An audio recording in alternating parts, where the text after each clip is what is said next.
दोस्तों, स्वागत है आपका प्रोजेक्ट सिविल सर्विसेज चैनल पर। और आज की क्लास हमारी प्रोजेक्ट इकोनॉमी MCQ की होने वाली है, जिसमें हम 51 टू 60 क्वेश्चन एनालिसिस करेंगे। दोस्तों, देखते हैं फर्स्ट क्वेश्चन। यह ऑपरेशन ग्रीन से संबंधित पूछा गया है। हमें इसमें से असत्य कथन की पहचान करनी है। दोस्तों, ध्यान रखना, सत्य और असत्य, इसका आपको बारीकी से ध्यान रखना पड़ेगा ताकि आपका क्वेश्चन यूपीएससी में सही हो जाए। देखते हैं पहला स्टेटमेंट। दोस्तों, आप वीडियो को पॉज करना और स्वयं के स्तर पर इस क्वेश्चन को करने की कोशिश करना। पहला स्टेटमेंट, यह योजना कृषि एवं किसान कल्याण मंत्रालय के द्वारा क्रियान्वित की जा रही है। दोस्तों, ये गलत है। यह खाद्य एवं प्रसंस्करण उद्योग मंत्रालय के द्वारा क्रियान्वित की जा रही है। इस योजना का लक्ष्य आलू, टमाटर और प्याज जैसी सब्जियों की आपूर्ति को सुनिश्चित करते हुए कीमतों में स्थिरता लाना। दोस्तों, ये ठीक है। इसके बारे में हम आगे और देखते हैं। तो इसमें आंसर हो जाएगा केवल एक। इसमें असत्य पूछा है, इसका ध्यान रखना। यहाँ पर देखो, खाद्य प्रसंस्करण उद्योग मंत्रालय को द्वारा ये क्रियान्वित की जा रही है, ऑपरेशन ग्रीन। ध्यान रखना दोस्तों, इसमें मुख्य रूप से जो टॉप है, इस शब्द को आप ध्यान रखना है कि ये कीवर्ड इस योजना का टोमेटो, ओनियन एंड पोटैटो। ऐसी सब्जियां हैं जो जल्द ही खराब हो जाती है और उनकी कीमतों में स्थिरता भी नहीं रहती है। जैसे आप देखते हो कि प्याज की कीमत हमें कई बार 120 से 130 तक भी देखने को मिली है, 200 रुपए किलो तक भी देखने को मिली है। तो इसमें देखो, कीमतों में हमें स्थिरता लाना है। तो इसके लिए इस योजना में क्या किया गया है? सप्लाई चेन मैनेजमेंट, आपूर्ति श्रृंखला प्रबंधन। दोस्तों, इसका मतलब ये होता है कि आपको खेतों से लेकर आपको उद्योगों तक जो उनका प्रसंस्करण कर सके और उसके बाद उपभोक्ता तक, ये पूरी एक सप्लाई चेन मैनेजमेंट है। इसको सुदृढ़ करना है हमें। यानी खेतों से ये जो टमाटर, प्याज, आलू है, वो प्रोसेसिंग के लिए मैन्युफैक्चरिंग उद्योग इंडस्ट्री में आ जाए और उसके बाद वो उपभोक्ता तक सही सलामत पहुंच जाए। तो इसके लिए हमें स्टोरेज की व्यवस्था करनी होगी, वेयर हाउस की व्यवस्था करनी होगी, और कोल्ड स्टोरेज जैसा मैंने बताया, उसमें सब्जियां खराब नहीं होती है। तो इसमें हमें क्या करना होगा? आधुनिक अवसंरचना का निर्माण करना। तो ठीक है दोस्तों, इसके तहत मेगा फूड पार्क भी बनाए जाएंगे। तो ये सब आप ध्यान रखना। देखते अगला क्वेश्चन। इसमें world employment and social outlook report के बारे में बताना है, इसको कौन जारी करता है?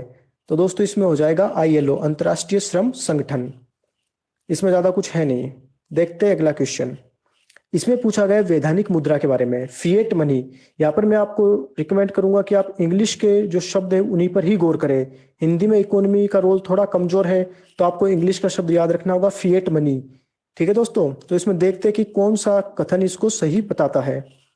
अर्थव्यवस्था में चलने वाले सभी धात्विक सिक्के, ये दोस्तों गलत है, क्योंकि धात्विक सिक्के तो उस समय भी चलते थे जब कुषाण और हूणों का साम्राज्य हुआ करता था, जिन्होंने सबसे पहले सोने के सिक्के चलाए थे। हिंद यूनानी के द्वारा चलाए गए थे सबसे पहले सोने के सिक्के। तो ये धात्विक सिक्के नहीं है। ठीक है दोस्तों, किसी एक देश की भौगोलिक सीमा में सभी तरह के भुगतानों को सेटलमेंट करने के लिए मुद्रा को स्वीकार करने की कानूनी बाध्यता। दोस्तों, इसको कानूनी बाध्यता को कहते हैं हम लीगल टेंडर मनी। तो आप ध्यान रखना, लीगल टेंडर मनी होती है, वो होती है कानूनी बाध्यता वाली। यानी फिएट मनी में कानूनी बाध्यता जैसा कोई रोल नहीं है। देखते हैं सी, किसी भी देश के केवल केंद्रीय बैंक के द्वारा जारी किए गए करेंसी नोट्स। दोस्तों, इसमें ध्यान रखना, केवल जो शब्द है कि केंद्रीय बैंक ही जारी करता है, ऐसा नहीं है। आप देखना कि हमारे देश में सिक्के एवं 1 रुपए का नोट भारत सरकार के द्वारा भी जारी किया जाता है। तो ये भी गलत हो गया, और बी भी गलत था। और डी में देखते, किसी भी देश की सरकार या केंद्रीय बैंक के द्वारा जारी किए गए सिक्के या करेंसी नोट्स। दोस्तों, ये सही है, इसे कहते हैं फिएट मनी। अब इसको और भी थोड़ा और देखते हैं, तो इसमें आंसर हो जाएगा डी। अब फिएट मनी के दो फीचर होते हैं, आप एकदम क्लियर रखना कि फिएट मनी जहां पर भी शब्द आ गया, मतलब आपको दो विशेषता इसकी याद कर लेनी है। पहली क्या है? ये सिक्के करेंसी नोट के रूप में होनी चाहिए। यानी एक तो सिक्के, जैसे हमारे यहाँ पर 5 रुपए का सिक्का, 10 रुपए का है, 1 रुपए का, 2 रुपए का।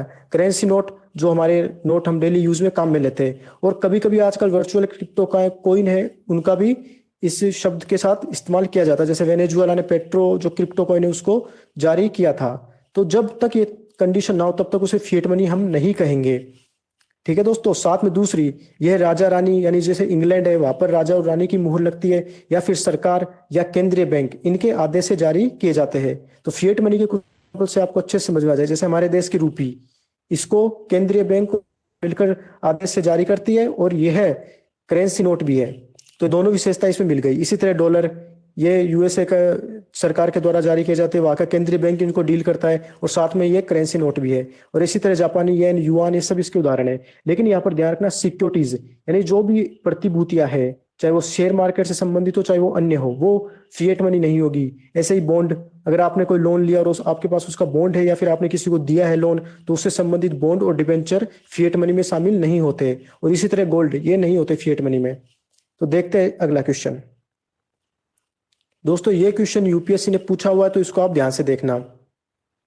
इसमें पूछा गया लीगल टेंडर मनी के बारे में। हमें बताना कि कौन सा इसमें से सही वर्णित करेगा, इसके अर्थ को कौन सा सही वर्णित करेगा। देखते हैं स्टेटमेंट। न्यायालय में विधिक मामलों के लिए फीस चुकाने में जो मुद्रा दी जाती है, नहीं दोस्तों गलत है, ऐसा कुछ नहीं है।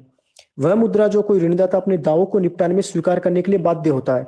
हमने पिछले क्वेश्चन में डिस्कस किया था कि लीगल टेंडर मनी कानूनी बाध्यता वाली होती है, तो इसमें ठीक है दोस्तों। जहां पर आपको ऐसा शब्द मिल जाए बाध्यता, कानूनी बाध्यता, तो समझ जाना वो लीगल टेंडर मनी की बात कर रही है। यहाँ पर मैं आपको कहूंगा, आप हिंदी के शब्द को बिल्कुल मत देखना, आप याद रखना फिएट मनी जो पहले क्वेश्चन में थी वो, और यहाँ पर याद रखना legal tender money. Cheque, draft, विनिमय बिलो आदि के रूप में बैंक की मुद्रा, नहीं दोस्तों ये भी नहीं है। किसी देश में चलन में धातु मुद्रा, ये भी नहीं है। इसके बारे में और देखते हैं क्या। दोस्तों देखो फिएट मनी, ये दोबारा बता रहा हूं मैं यहाँ पर, इसके लिए हमें चाहिए दो कंडीशन। एक तो सिक्के, करेंसी नोट या क्रिप्टो जो कुछ कभी कभी इस्तेमाल की जाती है, वो होनी चाहिए, या फिर राजा, रानी, सरकार या केंद्रीय बैंक के आदेश से जारी किए जाते हैं। तो ये दोनों कंडीशन जो फुलफिल करती है वो होती है फिएट मनी। इसका देखते हैं कुछ एग्जाम्पल हम। इन दोनों में अंतर कैसे करें, फिएट मनी में, लीगल टेंडर मनी में। जैसे विमुद्रीकरण में जो 1000 और 500 के नोट अभी बंद हो चुके हैं, तो वो फिएट मनी है, हम कह सकते हैं, क्योंकि वो चाहे अभी कानूनी बाध्यता नहीं है उनको स्वीकार करने की, लेकिन वो करेंसी नोट भी है और आरबीआई ने उनको आदेश से जारी किया था, तो वो भी फिएट मनी तो है। लेकिन दोस्तों वो लीगल टेंडर मनी नहीं है। क्यों? क्योंकि अगर आप मुझे वो दोगे तो मैं वो स्वीकार नहीं करूंगा, क्योंकि मेरे पास में कानूनी बाध्यता नहीं है उन्हें स्वीकार करने, ना ही आप करोगे दोस्तों। तो ये ध्यान रखना कि ये फिएट मनी है, लेकिन लीगल टेंडर मनी नहीं है। इसी तरह देखो, कई बार सरकार के द्वारा किसी की याद में सिक्के जारी किए जाते हैं, जैसे कुछ दिन पहले वल्लभ भाई पटेल जी के याद में सिक्के जारी किए गए थे, तो वो फिएट मनी तो है। यानी वो दो कंडीशन फुलफिल करते हैं ये सिक्के, कि एक तो ये सिक्के है और सरकार के आदेश से जारी किए जाते हैं, लेकिन ये लीगल टेंडर नहीं है। अगर आप मुझे वो सिक्का दोगे तो मैं उसे मना कर सकता हूं। तो दोस्तों ध्यान रखना। अब एक लास्ट एग्जांपल और देखते हैं। एक है डॉलर का, तो ये फिएट मनी है, यानी इसको यूएसए की सरकार ने जारी किया है और साथ में एक करेंसी नोट है, लेकिन हमारे देश में इसको स्वीकार करने की कानूनी बाध्यता नहीं है, तो ये फिएट मनी है, लीगल टेंडर नहीं है। इसी तरह युआन और येन। ठीक है दोस्तों, तो लीगल टेंडर मनी में तीन फीचर हो गए। एक तो ये फिएट मनी की दोनों विशेषताएं रखती है, और साथ में ये कानूनी बाध्यता वाली है, इनको कानूनी बाध्यता है स्वीकार करने की। तो ये तीन विशेषता हो गई लीगल टेंडर मनी की, और फिएट मनी की हो गई दो विशेषताएं। ठीक है दोस्तों, ये क्वेश्चन जीएसटी से के बारे में पूछा गया है कि जीएसटी के क्रियान्वित किए जाने के सर्वाधिक संभावित लाभ क्या होंगे।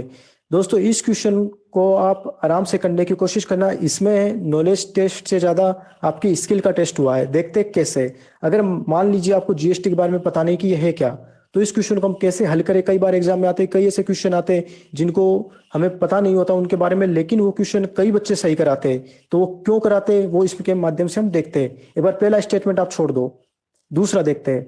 यह भारत के चालू खाता घाटे को प्रबलता से कम करेगा। दोस्तों ये देखो, ऐसे शब्द आ जाते हैं प्रबलता से, या फिर एकदम ड्रास्टिकली, या बहुत एकाएक, अचानक, तो ये आप गलत कर देना। और उसके विदेशी मुद्रा भंडार को बढ़ाने हेतु सक्षम बनाएगा। दोस्तों अब इसमें ये प्रबलता शब्द आ गया, तो स्टेटमेंट गलत हो गया। तो ये गलत होने से अब आप एलिमिनेशन मेथड इस्तेमाल करो। बी और डी ये दोनों गलत हो गए। अब देखते हैं तीसरा स्टेटमेंट। यह भारत की अर्थव्यवस्था की समृद्धि और आकार को वृहद रूप से बढ़ाएगा। दोस्तों देखो, फिर से एक शब्द एक और मिल गया हमें, वृहद रूप से, और उसे निकट भविष्य में चीन से आगे निकल जाने योग्य बनाएगा। तो ऐसे कुछ भी आपको एक्सट्रीम टाइप के अगर स्टेटमेंट दिखे तो उन्हें आप गलत कर देना। ठीक है दोस्तों, तो तीसरा गलत होने से हमारा सी ऑप्शन भी कट गया। अब आपको पता ही नहीं जीएसटी क्या है और ये पहला स्टेटमेंट क्या है, तो भी कोई दिक्कत नहीं, आपका ये सही हो गया। हालांकि जीएसटी का जो लाभ है सबसे बड़ा वो हमें देखने को मिला है कि इसमें जो भी भू प्राधिकरण हो, जितनी भी अथॉरिटी थी टैक्स की, वो वसूल किए जाने वाले बहुल करों के स्थान पे हमारा एकल बाजार स्थापित हो गया। हमें एक ही टैक्स देना पड़ेगा। जितनी भी अथॉरिटी थी वो अलग अलग टैक्स वसूल करती थी, अब वो नहीं देने हमें, हमारा एकल बाजार हो गया, एकल टैक्स हो गया। ठीक है दोस्तों, तो ये क्वेश्चन नॉलेज से ज्यादा स्किल का क्वेश्चन था। ये क्वेश्चन पूछा गया विश्व खुशहाली रिपोर्ट, वर्ल्ड हैप्पीनेस रिपोर्ट के बारे में, किसका प्रकाशन किसके द्वारा किया जाता है? वर्ल्ड बैंक नहीं है, आईएमएफ नहीं है, सस्टेनेबल डेवलपमेंट सॉल्यूशन नेटवर्क इसका सही आंसर है, तो इसको आप रट लेना।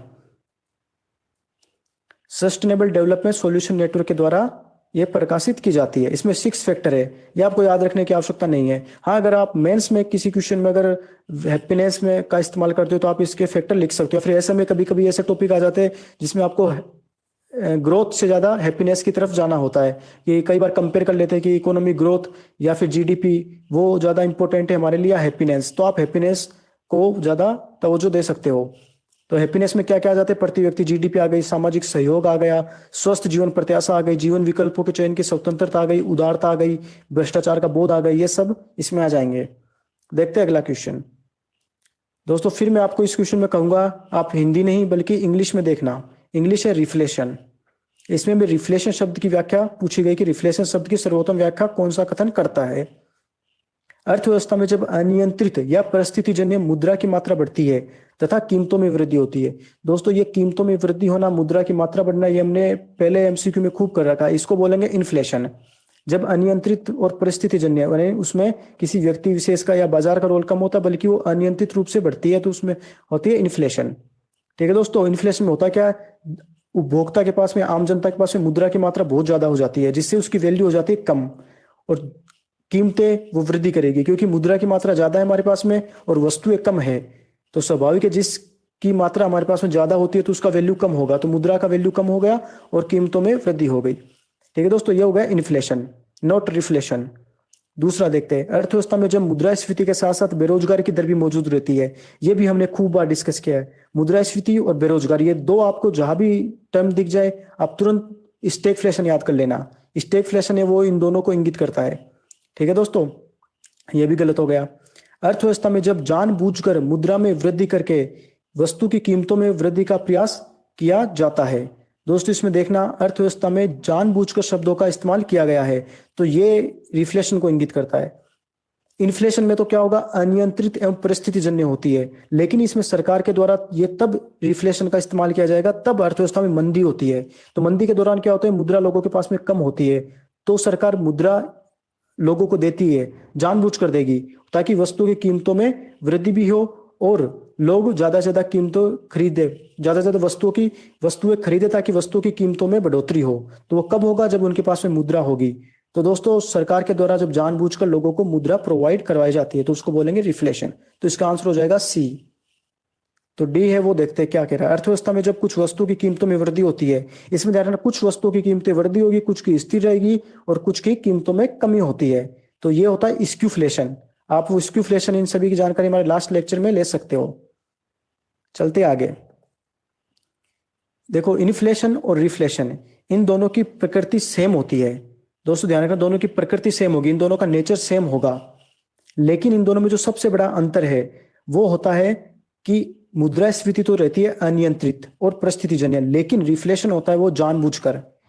और दोनों की प्रकृति कैसे सेम है? दोनों में मुद्रा की मात्रा बढ़ती है और कीमतों में वृद्धि होती है। दोस्तों ये क्वेश्चन पूछा गया harmonised system of nomenclature and service accounting code यानी HSN और SSC के बारे में। इसमें भी आप इंग्लिश के शब्दों पर ही गौर करना। देखते पहला, आयकर भरने वाले लोगों को दिए गए वह कोड जिसके माध्यम से पता लगाया जा सकता है कि भारत सरकार को कितना राजस्व आयकर के माध्यम से प्राप्त हुआ है। नहीं दोस्तों, ये गलत होगा, ऐसा कुछ नहीं है। प्रत्यक्ष लाभ हस्तांतरण के लाभार्थियों को दिए जाने वाला कोड जिसे सही लाभार्थी का पता लगाया जा सके। दोस्तों ये भी गलत है। यह कोड उन सूक्ष्म तथा लघु उद्यमों को दिए जाते हैं जो जीएसटी की कंपोजिशन स्कीम का लाभ उठाते हैं। नहीं दोस्तों, ऐसा कुछ नहीं है। वस्तु और सेवाओं को वर्गीकृत करते हुए जीएसटी की दरें तय करने वाला कोड, ये दोस्तों ठीक है। अब ये है क्या, ये थोड़ी सी देख लेते हैं हम। दोस्तों ये दो कोड ऐसे कोड है जिनके द्वारा हम जीएसटी की दरें तय करते हैं। सबसे पहले बात करते हैं HSN कोड। आप चाहे फुल फॉर्म याद मत रखना, लेकिन इनके बारे में हल्की सी जानकारी जरूर याद रखना। HSN कोड इसके डेवलप किया था WCO ने, वर्ल्ड कस्टम्स ऑर्गेनाइजेशन ने। और दोस्तों इनका यूज किया जाता है गुड्स को क्लासीफाइंग करने में। यानी क्लासीफाइंग कैसे कि उनकी जीएसटी की रेट तय की जा सके। जैसे आपको पता है जीएसटी की रेट अलग अलग कैटेगरी की होती है, 5, 12, 18, 28। तो वैसे मान लो अगर एग्जांपल देखते हैं हम इसका, साबुन है तो उसको अलग से क्लासिफाई कर दिया कि इस पर जीएसटी लगेगी 18% और उसको एक कोड दे दिया HSN कोड 3401। तो दोस्तों ये ध्यान रखना आप कि HSN कोड किन किन के लिए, मुख्य रूप से गुड्स को क्लासिफाई करके GST की रेट तय करना। और अब देखते हैं SAC code, service accounting code. ये दोस्तों क्लासिफाइंग की जाती है सर्विसेज, उसमें क्लासिफाइंग की गई थी गुड्स, इसमें सर्विसेज। एग्जाम्पल के रूप में इंटरनेट टेलीकम्युनिकेशन सर्विसेज, उनका कोड होगा 99842 और 18% उस पर GST। ठीक है दोस्तों, तो ध्यान रखना इन दोनों कोड के बारे में, GST से संबंधित है। देखते हैं अगला क्वेश्चन। इसमें financial stability and development council के संबंध में हमें पूछा गया है, वित्तीय स्थिरता एवं विकास परिषद। और इसमें सबसे पहले देखो क्या पूछा गया है, सही कूट का चयन करना। अब देखते हैं सही कौन सा है। यह परिषद एक सांविधिक निकाय नहीं दोस्तों, ये नहीं है, ये एक आदेश के द्वारा जारी की गई थी, तो ये गलत हो गया। सांविधिक वो होता है जिसके कोई अपना एक एक्ट होता है, तो इसका कोई अपना कोई एक्ट नहीं है। इसकी अध्यक्षता प्रधानमंत्री के द्वारा की जाती नहीं दोस्तों, इसकी अध्यक्षता करते माननीय वित्त मंत्री। इस परिषद का उत्तरदायित्व वित्तीय स्थिरता, वित्तीय क्षेत्र का विकास, विभिन्न मौद्रिक निकाय में समन्वय स्थापित करना है। ठीक है दोस्तों, ये सही है। तो इसमें हो जाएगा, आंसर हो जाएगा दोस्तों केवल 3 डी। देखते हैं इसके बारे में कुछ और जानकारी। दोस्तों इसकी स्थापना की गई थी 2008 में रघुराम राजन समिति के द्वारा, और 2010 में वित्त मंत्री प्रणब मुखर्जी के द्वारा इसकी स्थापना कर दी गई थी। उस समय वित्त मंत्री प्रणब मुखर्जी थे, और सिफारिश किसने की थी, रघुराम राजन समिति ने। ठीक है दोस्तों, ये सांविधिक निकाय नहीं है क्योंकि इसका अपना कोई एक्ट नहीं है, संवैधानिक भी नहीं है क्योंकि ये कॉन्स्टिट्यूशन में मेंशन नहीं है, और ये एक स्वायत्त निकाय है, स्वायत्त निकाय आप इसको कह सकते हो। इसका कंपोजिशन देखते हैं, वित्त मंत्री के द्वारा इनकी अध्यक्षता की जाती है, और इसमें 10 सदस्य होते हैं, और वो सदस्य कौन कौन है वो उतना इंपॉर्टेंट नहीं है जानना। इसका उत्तरदायित्व देख लेना दोस्तों, वित्तीय स्थिरता, वित्तीय क्षेत्र का विकास करना, वित्तीय साक्षरता लाना, वित्तीय समावेशन, विभिन्न मौद्रिक निकाय सेबी, RIB, IRDA, PFRD, इन सभी के बीच में कोऑर्डिनेशन बढ़ाना। ठीक है दोस्तों, लास्ट क्वेश्चन देखते हैं। यह काउंटरवेलिंग ड्यूटी के बारे में पूछा गया, हमें सही व्याख्या करने वाले कथन का पहचान करना ही है। यह ड्यूटी तब लगाई जाती है जब एक देश के द्वारा दूसरे देश को वस्तु उसके सामान्य मूल्य से कम पर निर्यात की जाती है। दोस्तों ये काउंटरवेलिंग नहीं होती है, ये होती है एंटी डंपिंग ड्यूटी। ये क्या है वो हम देखेंगे एक्सप्लेन में। ये एक अतिरिक्त आयात शुल्क जो आयात करने वाले देश के द्वारा ऐसे आयातित उत्पादों पर लगाया जाता है जिसको अपने मूल देश से निर्यात, सब्सिडियां, कर, छूट जैसे लाभ मिलते हैं। ये दोस्तों ठीक है। अब ये क्या, हम एक्सप्लेन देखते हैं। नीचे के 2 स्टेटमेंट वो नहीं है, एक्सप्लेन देखते हैं दोस्तों। जब भी किसी देश के द्वारा अनुचित व्यापार व्यवहार किया जाता है, अनुचित व्यापार व्यवहार का मतलब कि उनके द्वारा अपने एक्सपोर्ट को बढ़ाने के लिए गलत ट्रिक्स या गलत तरीके अपनाए जाते हैं, तो उनको दोस्तों अगर रोकना है और तो हमें निष्पक्ष व्यापार सुनिश्चित करना है। तो दोस्तों 2 उपकरण हम इस कर सकते हैं, यानी कोई भी देश अगर किसी भी देश के द्वारा गलत तरीके से अगर एक्सपोर्ट बढ़ाया जा रहा है तो कोई भी देश के पास में 2 उपकरण होते हैं। वो कौन से होते हैं वो देखते हैं। सबसे पहला तो एंटी डंपिंग ड्यूटी और दूसरा होता है काउंटरवेलिंग ड्यूटी। सबसे पहले हम समझते हैं एंटी डंपिंग ड्यूटी क्या है। इसमें देखो डंपिंग है शब्द के बारे में हम सबसे पहले देखते हैं, डंपिंग क्या होता है। तो हम एक एग्जाम्पल के माध्यम से समझेंगे। मान लो दोस्तों चाइना में एक मोबाइल की कीमत है 5,000 रुपए, और वो मोबाइल अगर भारत को एक्सपोर्ट करता है तो उसकी कीमत होती है 4,000 रुपए। यानी 5,000 रुपए का जो मोबाइल चाइना में मिल रहा था, भारत को भेजने के दौरान उसकी कीमत वो रखता है 4,000 रुपए। तो ये होता है डंप करना, अपने सामान को, अपने माल को, अपने गुड्स को, अपनी कमोडिटी को कम कीमत के ऊपर एक्सपोर्ट करना। जो कीमत वहां चाइना में मेंशन है उससे कम कीमत पे एक्सपोर्ट करना। तो इससे क्या फायदा होगा, एक्सपोर्ट ज्यादा होगा। तो दोस्तों उसी को काउंटर करने के लिए किसी भी देश के द्वारा एंटी डंपिंग ड्यूटी लगाई जा सकती है। तो क्या आप लिखा हुआ, ये आयात करने वाले देश के द्वारा तब लगाई जाती है जब किसी देश के द्वारा सामान्य मूल्य से कम स्तर पर, देखना यहाँ पे गौर करना, सामान्य मूल्य से कम स्तर पर अपनी वस्तुओं का निर्यात किया जाता है। तो दोस्तों ये आप ध्यान रखना कि कम स्तर पर, सामान्य मूल्य से कम स्तर पर अगर एक्सपोर्ट कर रहा कोई देश तो उसके खिलाफ एंटी डंपिंग ड्यूटी लग जाएगी। दूसरा देखते काउंटर वेलिंग ड्यूटी। दोस्तों दूसरा रास्ता एक ये होता है कि अगर सामान्य मूल्य से कम स्तर पर अगर एक्सपोर्ट नहीं कर रहा है कोई देश, तो उसके द्वारा दूसरा तरीका अपनाया जाता है। और वो तरीका क्या है, वो 5,000 के मोबाइल को 5,000 रुपए पर ही एक्सपोर्ट करने के लिए कहेगा। लेकिन दोस्तों उस देश के द्वारा मोबाइल बनाने वाली कंपनी को कुछ सब्सिडी दे दी जाएगी, जैसे 1,000 रुपए की सब्सिडी दे दी। अब उस कंपनी के 1,000 रुपए तो सेफ हो गए, तो वो डायरेक्ट रूप से तो 5,000 रुपए के जा रहे हैं, लेकिन इनडायरेक्टली वो उसके पड़ रहा है 4,000 रुपए का। तो दोस्तों ये ध्यान रखना, ये तरीका होता है इनडायरेक्ट तरीका। उसमें तो डायरेक्ट ही रुपए कम कर दिए थे डंपिंग में, तो लेकिन इसमें सब्सिडी दे दी या फिर टैक्स में छूट दे दी, तो ऐसे इनडायरेक्ट तरीके अपनाए जाते हैं। तो इनको काउंटर करने के लिए देशों के द्वारा काउंटर वेलिंग ड्यूटी अपनाई जाती है।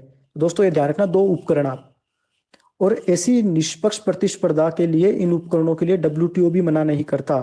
तो ठीक है दोस्तों, तो इन उपकरणों को अपनाने से निष्पक्ष व्यापार रहता है, अनुचित व्यापार व्यवहार को रोकथाम होती है। तो ठीक है दोस्तों, आज के हमारे एमसीक्यू यही समाप्त होते हैं। Thank you so much.